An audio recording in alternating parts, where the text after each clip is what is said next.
इसलिए गंगा का एक नाम है जाह्नवी। गंगा का नाम क्या पड़ा? जाह्नवी। आगे चली तो आगे 7 कुटियां थी बाबाओं की। गंगा ने सोचा कि एक बाबा की कुटिया बहाए तो एक ने पी लिया, 7 की बहाएंगे, 7 पी जाएंगे। तो गंगा जी 7 की कुटिया बचा बचा के चली तो हरिद्वार के ऊपर 7 धारा हो गई। गंगा जी की कितनी धारा हो गई? 7 धारा। हरिद्वार के ऊपर ये दृश्य है। वहां 7 महात्मा रहा करते थे। 7 की कुटिया बचते बचाते गंगा जी चली, 7 धारा हो गई। आगे गंगा जी जब चली तो चलते चलते चलते चलते प्रयागराज पहुंची। प्रयागराज में एक बड़ी विडंबना मिली गंगा जी को। प्रयागराज में मैया यमुना जी थी। यमुना को देखकर गंगा जी सो रहा है। अरे भाई, बड़े बड़े नाला, दिल्ली से बड़े बड़े नाला निकलकर यमुना जी में मिले हैं। अरे सरकारें क्यों नहीं पानी के लिए 50, 100, 200, 300 एकड़ का एक तालाब बनाती हैं, सारा नाला उसमें मिलाएं और पानी को फिल्टर करके साफ करके नदियों में डालें तो बढ़िया होगा। कचरा वहां रुक जाएगा, उस कचरे की खाद बना करके बेचें तो यूरिया डीएपी बंद हो। यूरिया डीएपी बंद हो तो बीमारियां कम हो। आज किसान जो अपनी फसलों पर यूरिया और डीएपी डाल रहे हैं, ये एक प्रकार का जहर ही तो है। अमेरिका में यूरिया डीएपी नहीं डाली जाती क्योंकि वो जहर मानते हैं। भारत में डाली जाती है। क्यों डाली जाती है? क्योंकि भारत की सरकारें इस सब्जेक्ट पर कोई काम नहीं कर रही हैं, किसी को जिम्मेदारी नहीं है। केजरीवाल जी ने कहा था कि हमारी सरकार आएगी तो हम यमुना को शुद्ध करेंगे, पर आके चली गई, फिर आ गई, कोई ध्यान नहीं है साहब का, किसी का ध्यान नहीं है। अरे सब अपने अपने घर की साफ सफाई कर लें तो काम बन जाए। दिल्ली का समस्त पानी जो गंदा जल है, यदि उसे 200-300 एकड़ का बड़ा तालाब सरकारी जगह जहां हो वहां पे ले जाएं, तालाब खुदवाएं, सारा पानी गटर का तालाब में डालें तो क्या होगा? तालाब में पानी जाए, पानी साफ करके फिल्टर करके, बहुत सारे साधन हैं फिल्टर करने के, फिल्टर करके फिर यमुना जी में डालो तो यमुना जी शुद्ध बनी रहेंगी और जो गटर की गंदगी तालाब में जमा होगी उससे खाद तैयार हो जाएगी, अच्छी क्वालिटी की खाद तैयार होगी तो डीएपी यूरिया बचेगा, फसल बचेगी। आज डीएपी खा खा के लोग मर रहे हैं, शुद्ध रोटी भी नहीं मिल रही है आजकल। अब कौन समझाए, किसी दिमाग दें हम। जबकि मेरी मां, यदि सरकार मुझे ये काम सौंपे ना नदियों को साफ करने का, तो मैं आप समस्त भारतवासियों से विश्वास से कहता हूं 1 साल के अंदर भारत की सारी नदियों को साफ करने के साथ साथ ये दास अनिरुद्ध नदियों को नदियों से जोड़ देगा ताकि भारत में पानी की समस्या ही खत्म हो जाएगी। अब देखिए, एक नदी है जो 12 महीना बहती है, एक नदी, अब गांव गांव की नदियां ना अभी सूख जाएंगी, अभी अगले महीने सूख जाएंगी, अभी सूख गई। बड़ी बड़ी नदियां भी मेरी माँ अब गर्मियों में जो कभी सूखा नहीं करती थी अब सूखने लग गई। क्या करना चाहिए? देखो, यमुना का पूरा पानी, गंगा का पूरा पानी कहाँ जाता है? समुद्र में। समुद्र को पानी की कोई जरूरत नहीं है, सारा पानी जाता है खारा होके समाप्त हो जाता है, वो पानी किसी काम का। अरे भाई भले आदमी, ये गंगा का पानी, छोटी छोटी नदियां जो सूखी पड़ी हैं, इन नदियों से कनेक्टिविटी कर दो तो छोटी छोटी नदियां में पानी जाएगा। पानी जाएगा तो क्या होगा? पानी जो जमीन के भीतर चला गया है, पानी का लेवल ऊपर आएगा तो पानी की जो किल्लत भारत में होती है समाप्त हो जाएगी। और कई बार जो बाढ़ जैसी स्थितियां उत्पन्न होती हैं, वो बाढ़ जैसी स्थितियां भी कंट्रोल हो जाएंगी। भाई, जब एक गंगा का पानी 20 नदियों में बट जाएगा तो बाढ़ कैसे आएगी? ये प्लानिंग क्यों नहीं कर रही है सरकार? हमारे दिमाग में तो बहुत कुछ है, हम तो बहुत कुछ करके दे दें भारत को, पर ये मेरा सब्जेक्ट नहीं है। अब इस नदियों में तो सरकार बड़े लेवल पे काम करे, अब मैं भी काम करूं बड़े लेवल पे तो फिर बहुत सारा पैसा खर्च होगा इसमें, जी इतना पैसा तो होता नहीं है। मैं तो आपके दिए हुए दान पर ही आश्रित हूं। आप जो दान करते हैं उसी से मैं अपनी माँओं की सेवा करता हूं, पिताओं की सेवा करता हूं, अन्य क्षेत्र की सेवा होती है, गायों की सेवा होती है, हॉस्पिटल का निर्माण चल रहा है, हॉस्पिटल बनेगा, निःशुल्क शिक्षा, इतना तो मेरे बस का है तो वो तो मैं कर रहा हूं, जो मेरे बस का है वो मैं कर रहा हूं। पर सरकारों को चाहिए कि बहुत जल्दी गंगा से कम 100 नदियां जोड़ें। गंगा से कितनी नदियां जोड़ें? 100 नदियां जोड़ें छोटी छोटी, तो 100 की 100 नदियों को पानी मिलेगा।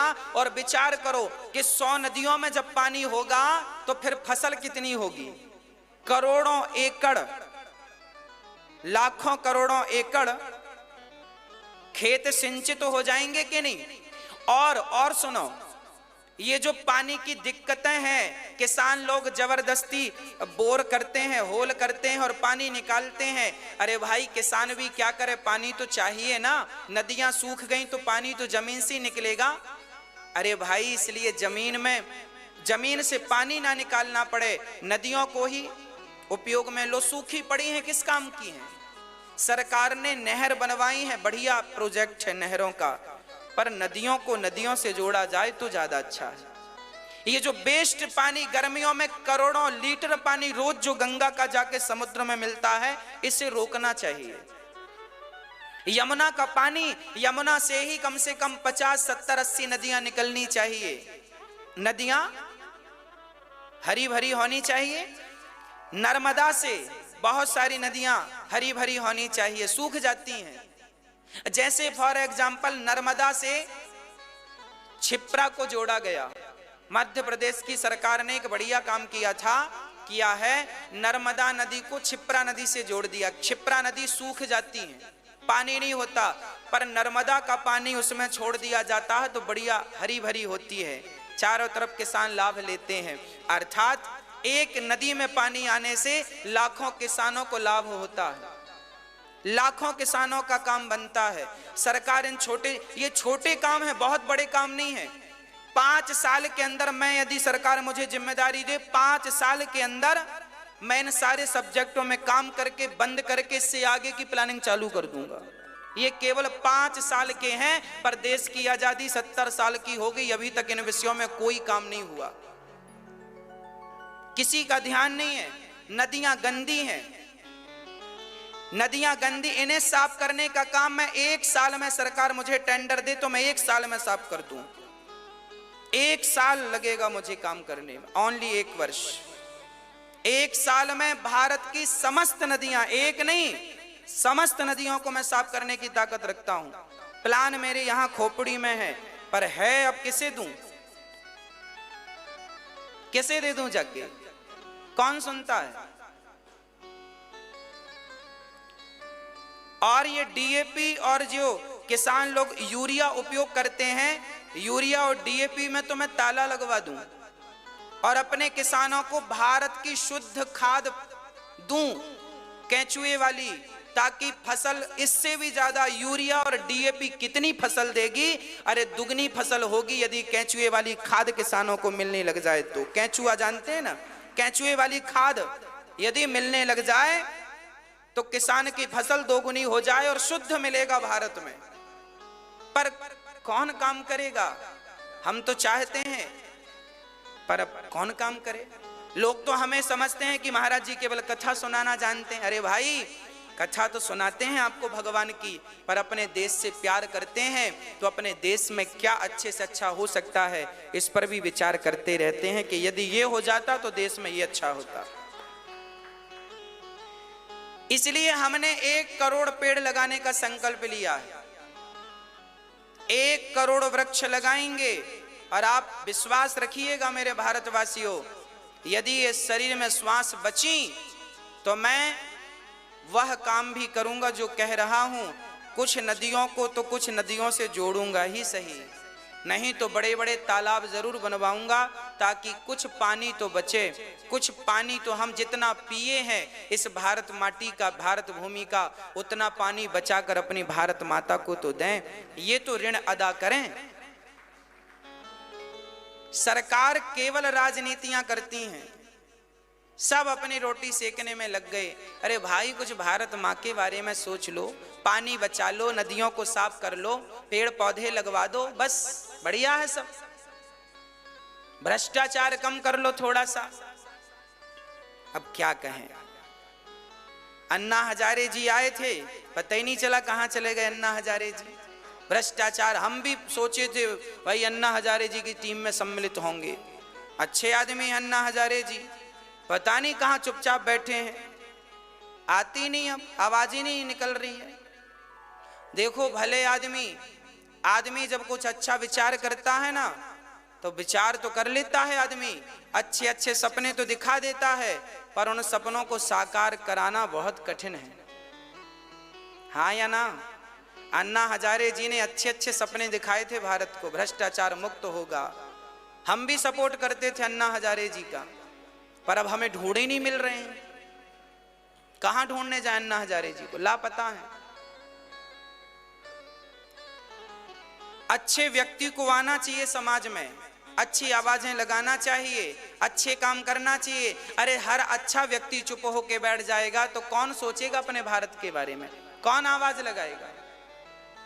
आना चाहिए अन्ना हजारे जी को, फिर से आवाज लगाना चाहिए। भ्रष्टाचार बहुत बढ़ गया है, भ्रष्टाचार के खिलाफ आवाज उठनी बहुत जरूरी है, तैयार होना चाहिए। हाँ हम तो हैं, हम तो भ्रष्टाचार के खिलाफ आएंगे। अभी हमारे जो कुछ उद्देश्य हैं हम पहले वो पूरे कर लें, फिर हम अपना बलिदान देश के लिए देंगे, चिंता ना कीजिए। हमारा ये शरीर, हमारी ये श्वास भारत भूमि के लिए होगी, बहुत कुछ करेंगे अपने भारत के लिए, चिंता ना करिए। हर क्षेत्र में ये दास अनिरुद्ध कार्य करके देगा भारतवासियों को। भारत चैन की नींद जब तक नहीं सोता, भ्रष्टाचार मुक्त जब तक नहीं होता, तब तक हम आगे बढ़ते रहेंगे, आवाज उठाते रहेंगे। हम बहुत कुछ लिए बैठे हैं, बहुत कुछ अच्छा सोचे बैठे हैं, पर हम एक एक से करना चाहते हैं। पहले एक काम पूरा कर लें, फिर दूसरा करें, दूसरा पूरा हो फिर तीसरा। एक साधे सब सद है, हम इस पर विश्वास एक एक करते चलें, है ना। पहले हमारा काम है वृद्ध माओं की सेवा कर लें, वृद्ध माओं के लिए बड़ा स्थान हो जाए ताकि जितनी माएँ आए सबको रहने की व्यवस्था हो। अभी आप, इसलिए मैं आपसे निवेदन करता हूं मेरे भारतवासियों, आप जरूर अपना थोड़ा थोड़ा योगदान इन माओं की सेवा में दीजिएगा।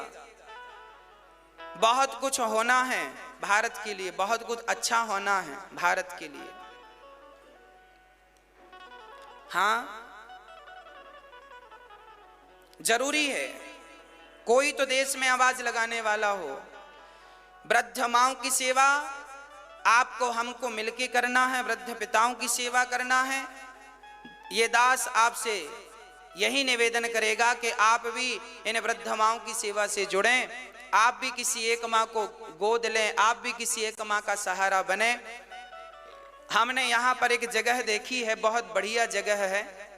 वहाँ पर वो ऐसी जगह है जहाँ पर हॉस्पिटल भी हो सकता है और वृद्ध माओं की जगह, माओं के लिए आश्रम, वृद्ध पिताओं के लिए, और वहीं पर एक स्कूल भी बनेगा जहां कक्षा 1 से लेकर के 12वीं तक बच्चे पढ़ेंगे। फिर यूनिवर्सिटी जब हम बाद में बनाएंगे तो वो अलग विषय रहेगा। एक ऐसी जगह हमने देखी है मेरी माँ, जिस एक जगह में सब कुछ हो सकता है। बड़ी जगह देखी है, अच्छी जगह देखी है, पर उसके लिए आपसे प्रार्थना है एक एक गज सहयोग आप जरूर करें। मात्र 11,000 रुपए देकर आप एक गज भूमि का दान कर सकते हैं। आपका ये छोटा सा योगदान जानते हो किस काम पे आएगा? गरीब असहाय उन बच्चों को शिक्षा प्राप्त होगी। देखिए हम कहना बिल्कुल नहीं चाहते, हम करके दिखाने पे विश्वास रखते हैं, कहने पे विश्वास नहीं। कहने को तो आप कहेंगे महाराज जी कुछ भी कह देंगे ना, मैं कहने पे विश्वास नहीं रखता। आपका आशीर्वाद है, बिहारी जी की कृपा है। बहुत जल्दी हम एक ऐसा विद्यालय बनाएंगे, आपके सामने होगा, जहां बच्चे अच्छी से अच्छी शिक्षा निःशुल्क पाएंगे और समस्त भारत के बच्चे होंगे। कहीं से भी बच्चे आए, उनको यहां अच्छी शिक्षा दी जाएगी। केवल शिक्षा नहीं, संस्कार दिए जाएंगे। वो बच्चे हमारे देश के लिए काम करेंगे, समाज के लिए काम करेंगे, अपनी मिट्टी, अपनी भारत माता के लिए काम करेंगे। ऐसे बच्चे पैदा होंगे, ऐसे बच्चे वहां से बन के निकलेंगे, है ना। आज भारत में ऐसे बच्चे पैदा हो रहे हैं जो कहते हैं भारत तेरे टुकड़े होंगे। जब आप अपने बच्चों को सही अच्छी शिक्षा नहीं देंगे तो फिर बच्चे तो ऐसे ही बनेंगे, भारत तेरे टुकड़े होंगे के नारे लगाते हैं आजकल के बच्चे।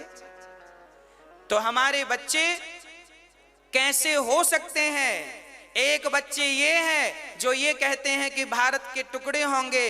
अब मैं ऐसे बच्चे स्कूल में बना के दूंगा भारत को, जिससे पूरा भारत गर्व सकते हैं। संपूर्ण एक दिन की गौ माताओं की सेवा के लिए मात्र 9,000 रुपए का योगदान आप समर्पित कर सकते हैं। गौग्रास के लिए, हरे चारे के लिए मात्र 2,101 रुपए। आइए जुड़ते हैं श्री राम वृंदावन से और एक वृक्ष हम भी और आप भी लगाते हैं पर्यावरण की सुरक्षा के लिए। साथ ही उस वृक्ष लगाने के साथ में वो पुण्य आपको मिलेगा, क्योंकि वो हमारे रहने ना रहने के बाद भी वृक्ष रहेगा। एक बार जोरदार तालियां पूज्य महाराज जी के लिए, जिन्होंने ये पावन सा बीड़ा उठाया है, जहां हम 1, 2 नहीं, 1000, 2000 नहीं, बल्कि 1 करोड़ वृक्ष लगाएंगे। अब उन 1 करोड़ वृक्षों में एक वृक्ष आपका भी हो सकता है। टीवी चैनल के माध्यम से संस्थान के खाता संख्या नंबर इसलिए प्रसारित किए जाते हैं ताकि आप वहां से नोट कर सकें और आप अपना सहयोग भेज सकते हैं। साथ ही एक पूज्य महाराज का ऑफिशियल ऐप है जो सभी फोन में आप इंस्टॉल कर सकते हैं। उस ऐप के माध्यम से आप पूज्य महाराज से जुड़ सकते हैं, कथाओं से जुड़ सकते हैं और अपना सहयोग सीधे भेज सकते हैं। आइए चलते हैं पूज्य महाराज की अमृतमयी वाणी को। और एक बार पुनः दोनों हाथ उठाकर बड़े ही भाव के साथ बोलेंगे, राधे राधे, जय जय श्री राधे, जय जय श्री श्याम, जय जय श्री सीताराम। बोलिए सियावर रामचंद्र की जय। प्रिय भक्तों, जब विश्वामित्र जी पहुंचे मिथिला, तो मिथिला में भगवान श्री राम और लक्ष्मण जी मिथिला नगरिया देखने के लिए चल पड़े। गुरु जी स्थान पर रुके हैं, राम लक्ष्मण सोचे चलो आए हैं घूम कर आवे। तो जैसे ही राम और लक्ष्मण मिथिला नगर घूमने के लिए चले, तो मिथिला की नारियों ने, गोपियों ने, सखियों ने देखा, वाह कितने सुंदर हैं ये। एक सखी ने कहा कौन है ये? दूसरी ने कहा अयोध्या से आए हैं। क्या नाम है इनका? राम लक्ष्मण इनका नाम है। अच्छा, ये राम लक्ष्मण है। एक सखी दौड़ी दौड़ी आई, सुनो सुनो सुनो,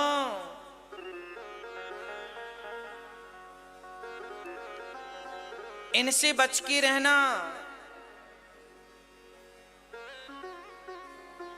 बोले क्यों? क्यों बच के रहना?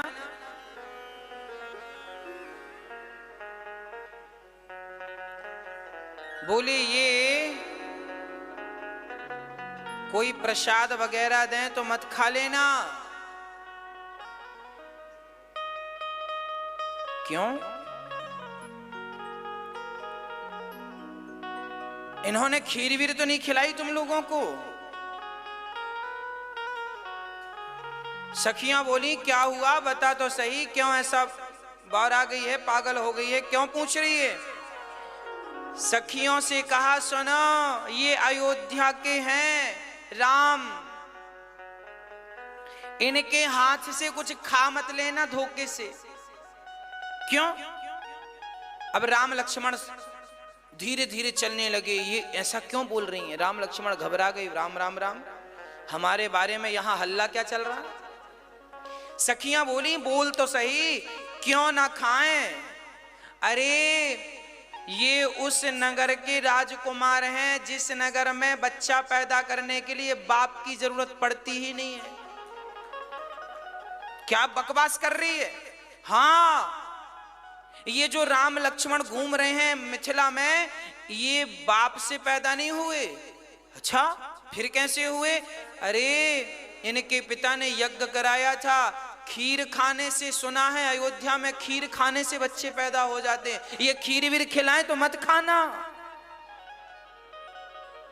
लक्ष्मण जी माथा पकड़े, हे भगवान, अच्छी बदनामी कर रही है हमारी, खीर खाने से बच्चा पैदा होते हैं। तो लक्ष्मण जी राम जी से बोले, सुनो, हम सोचे हैं मिथिला में एक घर बना लें। राम जी बोले, ये प्लॉट बढ़िया दिख रहा है, फ्रंट में है, इसको खरीद के घर बनाते हैं बड़ा। लक्ष्मण जी बोले, समस्या एक है। बोले, हम मिथिला में जगह खोद नहीं सकते। क्यों नहीं खोद सकते लक्ष्मण? बोले, हमारे यहां तो खीर खाने से पैदा होते हैं बच्चे, हमारे यहाँ तो बाप की जरूरत नहीं पड़ती, पर मिथिला में तो ना माँ की जरूरत पड़ती ना बाप की। घर जमीन खोदो, बेटियां पाओ। अब तो सखियां जो ताने मार रही थी, अब वो जब सुनी तो वो भी सिर झुका के आगे चल पड़ी। जैसे अब क्या करें, जैसे हम हैं वैसे ये भी है। ऐसे राम लक्ष्मण जब घूम के आए, तब तक जनक जी को सूचना मिली कि आए हैं राम, गुरु जी आए हैं। तुरंत गुरु जी के दर्शन करने आए। तब तक राम लक्ष्मण को जनक जी ने देखा। राम जी गए रहे देखन फुलवाई, जब फुलवाई ते ही अवसर आए दो भाई, गए रहे देखन फुलवाई। फुलवाई देख के आए।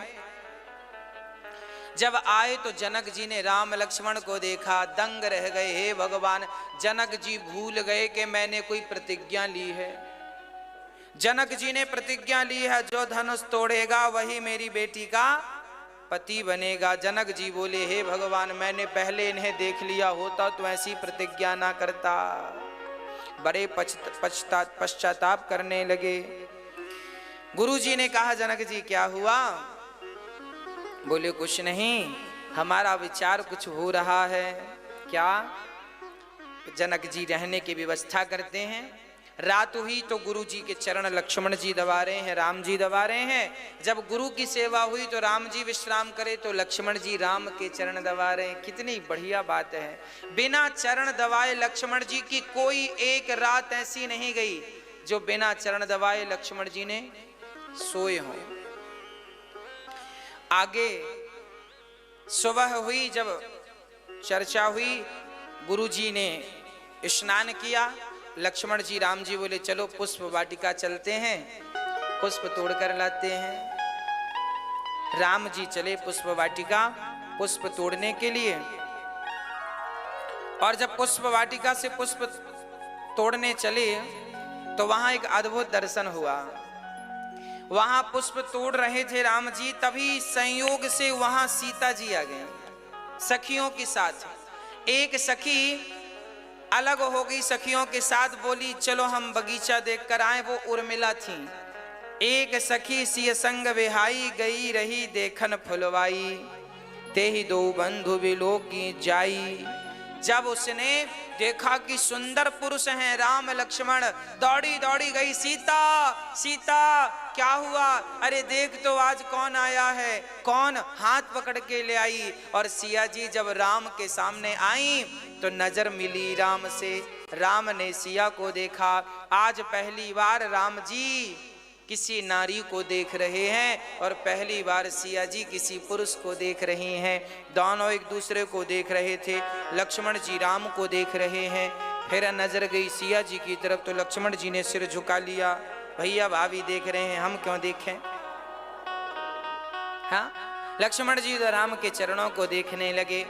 अब बहुत देर हो गई, राम जी देखे जा रहे हैं। सिया जी आंखें पलकें झपकने को तैयार नहीं। निमि राजा बैठे हैं आंखों में, इसलिए झपकती है, वो भी हट गए। ये निमि जो आंखों की पलकें झपकती है ना, ये राम की वंशज है। ये भी सोचे कि जब मेरा वंश में कोई बच्चा देख रहा है तो मेरा यहाँ बैठना बूढ़े का ठीक नहीं। वो भी हट गए तो पलक झपकी ही नहीं। एक टक राम जी सिया को, सिया जी एक टक राम को देखती रही। तब लक्ष्मण जी ने कहा, सरकार गुरुजी पूजा के लिए पुष्प मांगेंगे और यहाँ आप ये देखा देखी चला रहे हैं। राम जी को बड़ा संकोच लगा। हाँ लक्ष्मण चलो। वहां सीता जी सखियां सीता को लेकर गई, यहाँ राम जी को लक्ष्मण जी लेकर गए। अब सिया जी गई और माता की पूजा करके प्रार्थना करे, मन जाहे राज्यों मिलहि सोवर, सहज सुंदर सावरो, करुणा निधान सुजान, शील स्नेह जानत रावरो, यही भांति गौरे आशीष सुन सिया सहित हिया, हर्षित लही तुलसी भवान ही, पूज्य पुनि गुनि मुदित मन मंदिर चली। राम को सिया ने देखा तो राम की छवि हृदय में बैठ गई। ऐसे सुंदर राम थे, इतना सुंदर मुख था, इतनी सुंदर आंखें। प्रार्थना करने लगी, माता जी हमें पति राम ही मिले। माला पहनाई तो वो माला माता जी के गले से उतरकर सीता जी के गले में आ गया। मानो माता जी आशीर्वाद दे रही हैं, जाओ पर ये बताओ कि वहां दो पुरुष थे, तुम्हें कौन सा अच्छा लगा? सिया जी ने कहा, मन जाहे राचहि मिलहि सोवर, सहज सुंदर। माता जी ने कहा वहां तो सुंदर दो थे, तुम्हें कौन सा चाहिए? बोले सावरो, गोरा वाला नहीं, सावरो, हमें तो सांवला सा चाहिए। वो राम जो बड़े थे, वो घुंघराले बाल, मोर पंख लगा, वो चाहिए। माता जी बोली ठीक है। अच्छा माता जी ने कन्फर्म कर लिया ना? नहीं बाद में फिर ये ना हो कि लक्ष्मण जी बाद में अभी उठ पड़ेंगे, चलो हम पहुंच रहे हैं वहां तक। सीता जी का विवाह लक्ष्मण जी से होने वाला था। लक्ष्मण जी जब बड़े बड़े राजा धनुष नहीं उठा पाए तो जनक जी ने कहा कोई छत्री नहीं है, तो लक्ष्मण जी दौड़ पड़े धनुष की तरफ, मैं छत्री हूं, मैं उठाऊंगा। अब यदि सोचो लक्ष्मण जी धनुष उठा लेते तो लक्ष्मण का विवाह तो हो जाता, पर राम जी को फिर बाबा जी बनना पड़ता। फिर राम जी थोड़ी विवाह करते जब छोटे भैया का हो गया बाद में। अब आजकल ऐसा हो जाता, पहले छोटे का होता है बाद में बड़े का, पर पहले तो ऐसा नहीं था। छोटे का हो गया तो बड़ा बाबा जी बन जाएगा। राम जी को बाबा बना देते लक्ष्मण जी यदि धनुष तोड़ देते तो। अब दूसरे दिन बढ़िया सिंहासन पर राम जी बैठे हैं, विश्वामित्र जी बैठे हैं। रंग भूमि जब सिय पगुधारी, देखी मोहे नर नारी। सीता जी को देख करके सारे लोग मोहित हो गए। अब क्या करें, नारी ना मोह नारी के रूपा, नारी नारी के रूप को देखकर मोहित होती नहीं है। पर ये नारी कोई सामान्य नारी थोड़ी है, जगत जननी जगदम्बा है, इन्हें देखकर तो संसार मोहित हो जाए। राम जी बैठे हैं, बड़े बड़े राजा धनुष उठा रहे हैं, हिल नहीं रहा है धनुष। भूप सहस दस एक ही बारा, लगे उठावन तरही न टारा। सबने ट्राई किया धनुष में डोरी, किसी ने चढ़ाई नहीं, हिला नहीं। बड़े परेशान हो गए। जनक जी बोले अब मेरी बेटी कुंवारी रहेगी, कोई छत्री नहीं बचा। जनक जी की बातें सुन के लक्ष्मण जी, ना ऐसा मत कहो, जिस सभा में रघुनंदन बैठे होते हैं, अयोध्या का कोई एक वीर बैठा होता, वहां ऐसी बातें नहीं होती। आप कहो तो हम इस धनुआ को उठा करके पूरी पृथ्वी की परिक्रमा लगा के आवे, और आप कहते हैं केवल धनुष हम पूरी पृथ्वी को गेंद की तरह लेके दौड़ जाए। जनक जी बोले हे भगवान, पृथ्वी को दौड़ जाएंगे तो फिर हम सब रहेंगे कहां? लक्ष्मण जी बोले मैं तोड़ूं धनुष? जनक जी बोले तोड़ो। गुरु जी सोचे राम राम, ये तोड़ देंगे तो गड़बड़ हो जाएगा। लक्ष्मण आओ, शांत करो अपना क्रोध। शांत लक्ष्मण जी को बिठाया और मेरे रघुनंदन का सही समय जानकर गुरु विश्वामित्र जी ने, है ना, बड़े सुंदर समय को देख करके विश्वामित्र मां, विश्वामित्र समय शुभ जानी, बोले अति स्नेहमय वाणी। उठहूँ राम, उठो राम, भंजहूँ भव चापा। उठो राम और धनुष को तोड़ो। राम जी ने प्रणाम किया गुरु जी को। ठीक है गुरुदेव, हम जा रहे हैं। धनुष की परिक्रमा लगाई और राम जी ने प्रणाम किया। सीता जी मन मन बोल रही है, पृथ्वी माँ समुद्र का भार कम कर दो, आपने पकड़ रखा था छोड़ दो, इनसे उठ जाए, इनसे उठ जाए, इनसे उठ जाए। सीता जी को डर लग रहा था, सब तो उठा ना पाए बलशाली, ये कैसे उठाएंगे। अब सीता जी, हे पृथ्वी माता बिल्कुल हल्का कर दो धनुष को। अब राम जी गए और राम जी को सब देख रहे थे, हंस रहे थे, ये क्या उठाएंगे, आज के बच्चे बड़े बड़े उठा ना पाए। सब समझते ही नहीं कि राम कौन है, बच्चों की तरह दिखते हैं। छोटा बच्चा जाने के हमको ना समझाना रे, हमको छोटा बच्चा समझ के उल्लू मत बनाना। हम देखने में छोटे हैं तो क्या हुआ, छोटे हैं तो क्या हुआ, बड़ों के भी बाप हैं। राम जी तो सबके पिता हैं, तो हमें वो माता च पिता। अब राम जी ने लेते चढ़ावत खेचत गाढ़े, काहू न लखा देख सब ठाणे। लेते चढ़ावत खेचत गाढ़े, काहू न लखा देख सब ठाणे। तेहि धन राम मात धन तोरा, करे भुवन धुनि घोर कठोरा। तेहि छन राम मात धन तोरा, करे भुवन धुनि घोर कठोरा। अब राम जी ने धनुष उठाया, डोरी चढ़ानी चाहिए, जो धनुष उठाया धनुष टूट गया। जय जयकार, देवता बरसात करने लगे पुष्पों की। सियावर रामचंद्र की, सियावर रामचंद्र की। अब तो जय जयकार होने लगी। मेरे रघुनाथ मुस्कुरा रहे हैं और सिया जी तो झूमने लगी मन मन में। और अब तो माला लेकर मेरी जानकी माँ चल पड़ी भगवान श्री राम की तरफ। आइए पावन दर्शन करते हैं। पहराओ जयमाल, आइए पावन सा दर्शन करते हैं। बोलिए सियावर रामचंद्र की। सिया रघुवर कोमल कमल नयन को पहनाओ जयमाला, पहनाओ जयमाला। यह वर्ण मुहूर्त सरणी अवसर फिर नहीं आने वाला। पहनाओ जयमाला, श्री रघुवर कोमल कमल नयन को पहनाओ जयमाला। सियावर रामचंद्र की।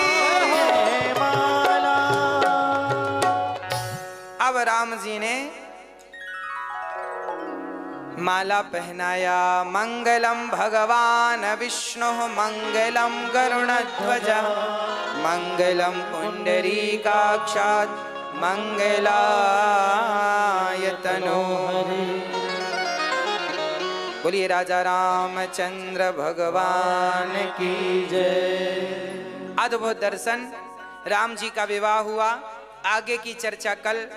राम जी का वनवास किस प्रकार हुआ, क्यों वनवास हुआ, 14 साल का ही वनवास क्यों हुआ, 15 का भी तो हो सकता था, या 20 का या 13 का। इन तमाम प्रसंगों पर कल विस्तार से चर्चा होगी। आइए भगवान का पावन दर्शन, विवाह का आनंद और आरती का पावन दर्शन।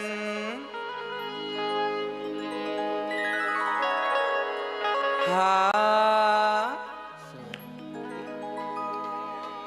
ऐसा लगता है सारे संसार में शादी है। जय जय। आज मेरे राम की शादी है, आज मेरे राम की शादी है। शादी है मेरे घनश्याम की शादी है। ओ राम की शादी है, मेरे श्री राम की शादी है। आज मेरे राम की शादी है, आज मेरे राम की शादी है।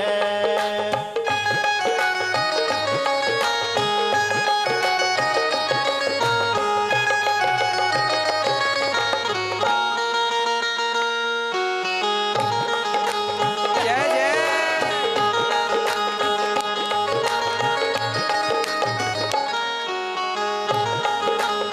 जय श्री राम।